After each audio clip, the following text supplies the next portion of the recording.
picture this scenario for a second. You walk into the kitchen because you need to grab your car keys. Right, a totally normal morning task. Exactly. Your car is literally idling in the driveway, and you are already like 5 minutes late for work. Oh, stressful.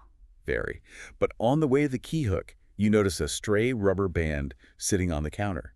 And you think, well, that belongs in the junk drawer. Mm-hmm. So you open the drawer. And that's where it all goes wrong. Completely wrong.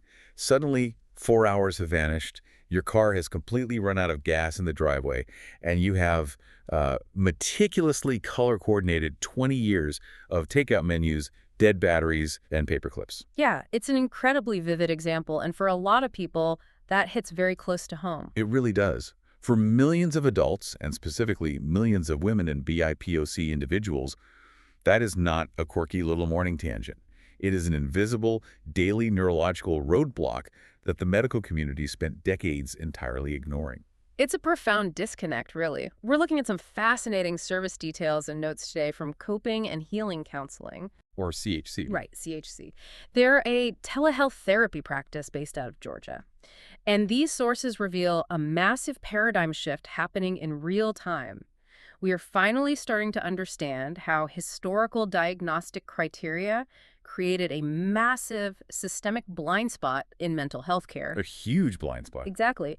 And because of it, an enormous demographic of adults are only just now discovering there is an actual clinical name for why they feel like they're constantly failing at basic adult responsibilities. Okay, let's unpack this, because I guarantee you, even if you're listening to this right now and thinking, well, I don't have ADHD, my brain doesn't work like that. Yeah. You almost certainly work with or love someone who's quietly dealing with the hidden mechanics of this every single day. Oh, absolutely. The odds are very high. So to understand the blind spot you just mentioned, we have to start by completely tearing down what we thought we knew about ADHD. We have to replace that old 1990s cartoonish image of the hyperactive schoolboy. Right? Yeah, that stereotype has done a lot of damage. We have to replace it with the actual lived reality of adults. And that lived reality is radically different from the stereotype. For decades, the prevailing clinical image was overt, physical hyperactivity, bouncing off the walls, disrupting class. Right. But when we look at the presentations in adulthood, particularly in the populations highlighted in our sources, it manifests in entirely different, often completely invisible ways. The sources give us some incredibly specific structural examples of what this looks like. It is not about running laps around a conference room. No, not at all. It's starting 9 different tasks at work and finishing absolutely 0 of them.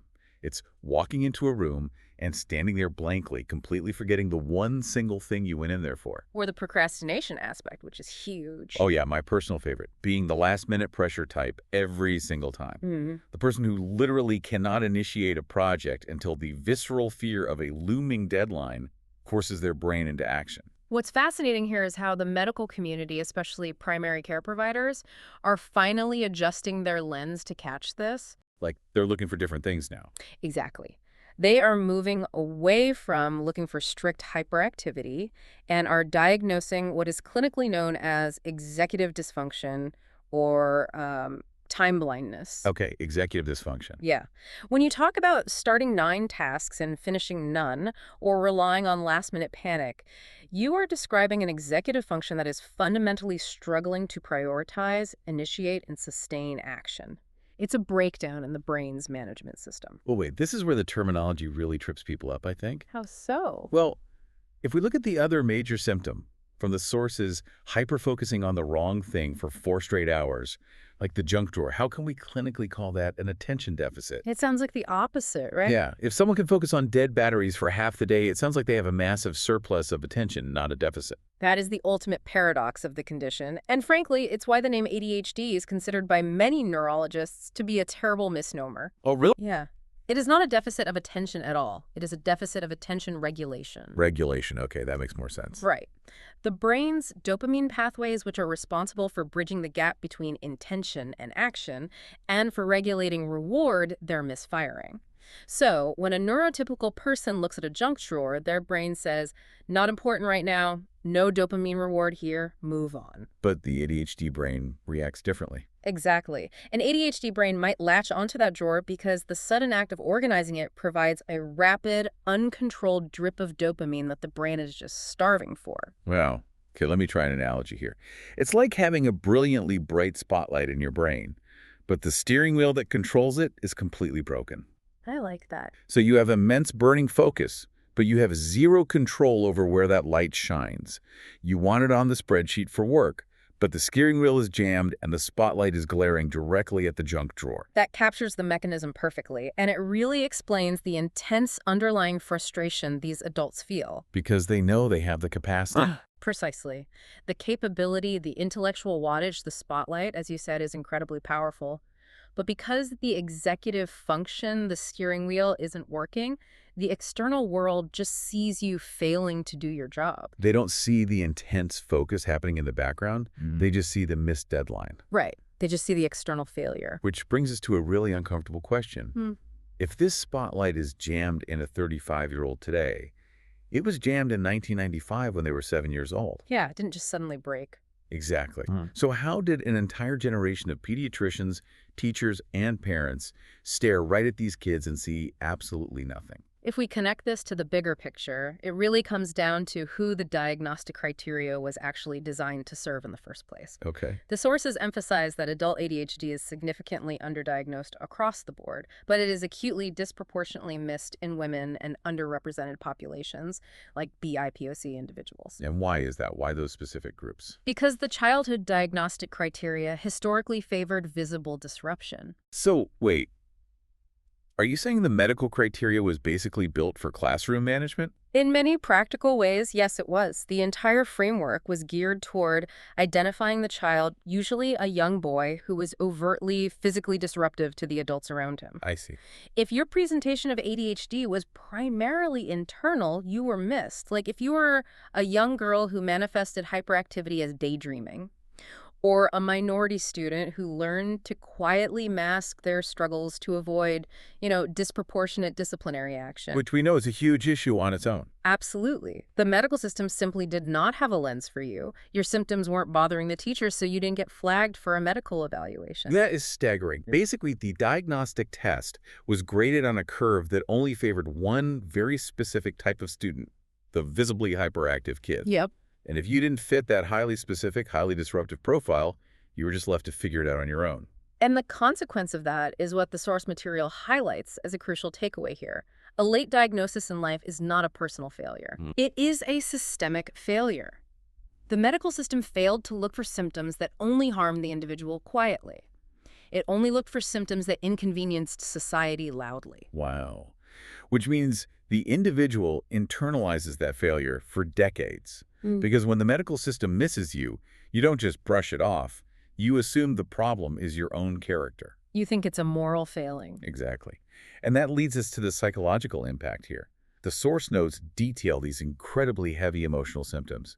It talks about people entering these deep shame spirals about being lazy, when in reality they are just neurologically exhausted. That exhaustion is very real. They spend decades feeling scattered or jokingly telling people they are just, bad at adulting. But clinically, what they're experiencing is called emotional dysregulation. Emotional dysregulation, okay. Yeah, and this is a direct mechanistic result of untreated executive dysfunction. When you spend your entire life manually forcing your brain to do basic tasks without sufficient dopamine, your prefrontal cortex is exhausted. Because you're working twice as hard just to start. Exactly. And because of that constant strain, your brain loses its ability to regulate emotional responses to stress, to failure, or even just to minor daily inconveniences. Let's put a finer point on that, because I think people hear emotional dysregulation and just assume it means crying easily or being overly sensitive. Right. They dismiss it as a personality trait. But it's more mechanical than that, Okay. right? Here's where it gets really interesting, but also a bit heartbreaking. It's like a car engine. Or, let's say, running a marathon with a heavy backpack while everyone else is jogging freely. That's a great way to look at it. If your executive function is constantly redlining just to get you out of bed, brush your teeth, and answer an email, your brain's radiator is constantly overheating. So true. So when a tiny normal inconvenience hits you at 2 p.m., like spilling your coffee, the engine starts smoking. You have a total meltdown. And the outside world looks at you and thinks, wow, it's just coffee, calm down. But it's not about the coffee at all. Right. It's the fact that your system has been boiling since 7 a.m. just trying to function. And then you aggressively blame yourself for being so tired and emotional. That is exactly the mechanism at play. The spill is just the moment the system critically fails. And the shame spirals happen because the individual themselves doesn't understand why they are crying over spilled coffee. They just think, I am broken. So how does getting a diagnosis actually fix that? I mean, I have to play devil's advocate here for a second. Sure. Does a label really fix the engine? Some people argue that slapping a clinical label on someone in their 30s or 40s just gives them an excuse or makes them feel more defective. A label doesn't magically fix the engine, no. But to use your analogy, it finally tells the driver what kind of coolant to use. Oh, I like that. When you shift the narrative from, I have a fundamental character flaw, I am just a lazy person, to, I have a neurological reality that requires a different operating manual, the relief is profound. It takes the weight off. It absolutely removes the moral weight. You cannot heal from the shame spiral until you understand the mechanics of the struggle. And that understanding opens the door to highly targeted treatments that actually work. Which brings us to the logistics. We have established the hidden nature of adult ADHD. We've explored the dopamine mechanisms, the historical blind spots, the overheating engine. We've covered a lot of ground. We really have. Now, what is a practical application for you, the listener? How does someone actually navigate getting help right now, today, without being totally crushed by the very healthcare system that missed them 20 years ago? This is where the notes on coping and healing counseling, or CHC, become really illuminating.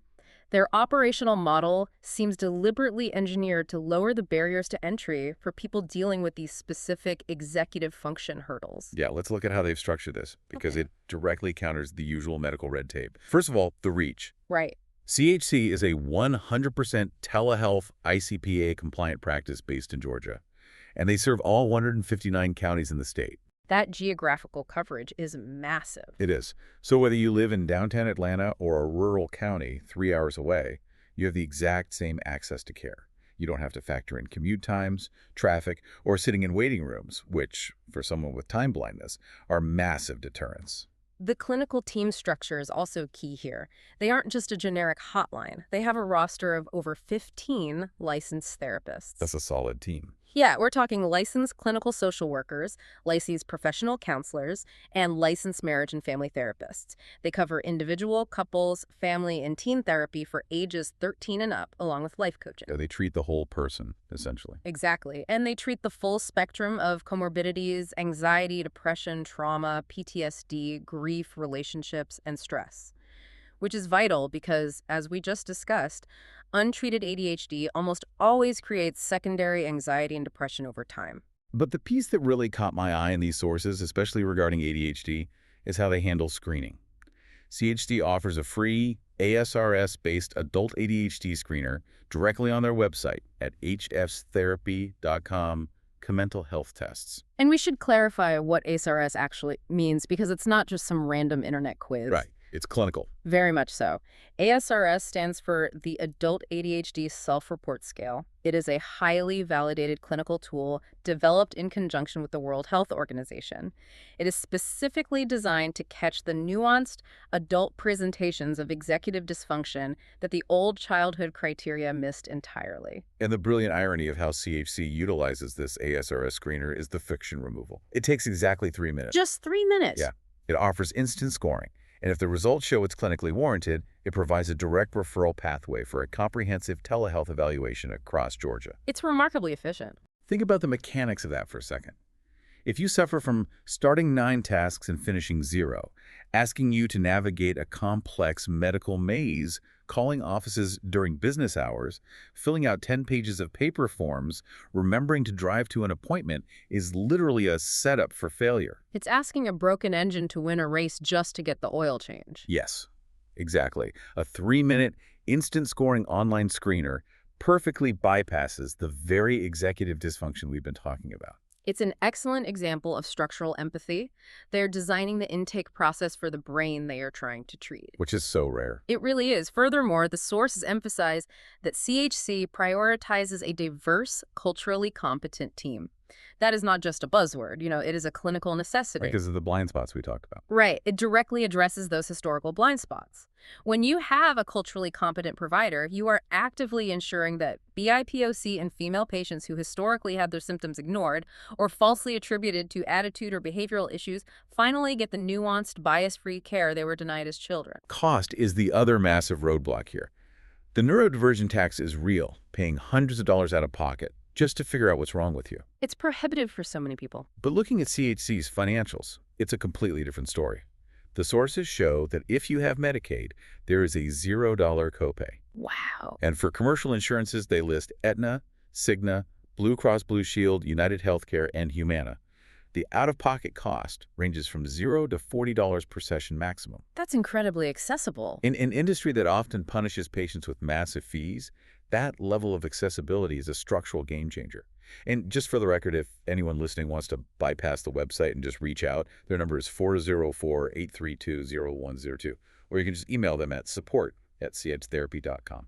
By combining telehealth, culturally competent practitioners, validated ASRS screening, and insurance accessibility, they are effectively dismantling the exact hurdles that kept these populations in the dark for decades. It's a complete modernization of the pathway to care. It absolutely is. So as we wrap up this deep dive, what does this all mean for us today? And we've looked at the changing definitions, the hidden neurological realities, and the modern pathways to getting help. What is the ultimate bottom line takeaway you want people to walk away with? The core message here is one of profound validation. A late diagnosis is never a personal failure. It is simply the medical system finally catching up to your reality. That's powerful. If you have spent your life feeling scattered or exhausted or chronically overwhelmed, there might be a very real, measurable neurological reason for it. The engine isn't broken, it's just running on the wrong manual. And treatment, validation, and support can be utterly transformative at absolutely any age. You do not age out of the right to understand your own mind. That is a phenomenal point. For you, our listener, whether you are evaluating your own life, trying to be a better partner, or just figuring out how to support a colleague at work, simply reframing the word lazy into the word unsupported can change everything. It really shifts the entire paradigm. It changes the lens through which you view human behavior. It certainly does, and it leaves us with a rather profound, slightly unsettling question to consider as we close. Oh, what's that? Well, if the medical field missed something as fundamental as how ADHD presents in half the population, simply because they were only looking for loud, visible disruption, what other invisible mental health struggles might we as a society be completely misjudging right now, simply because they are happening quietly inside someone's head?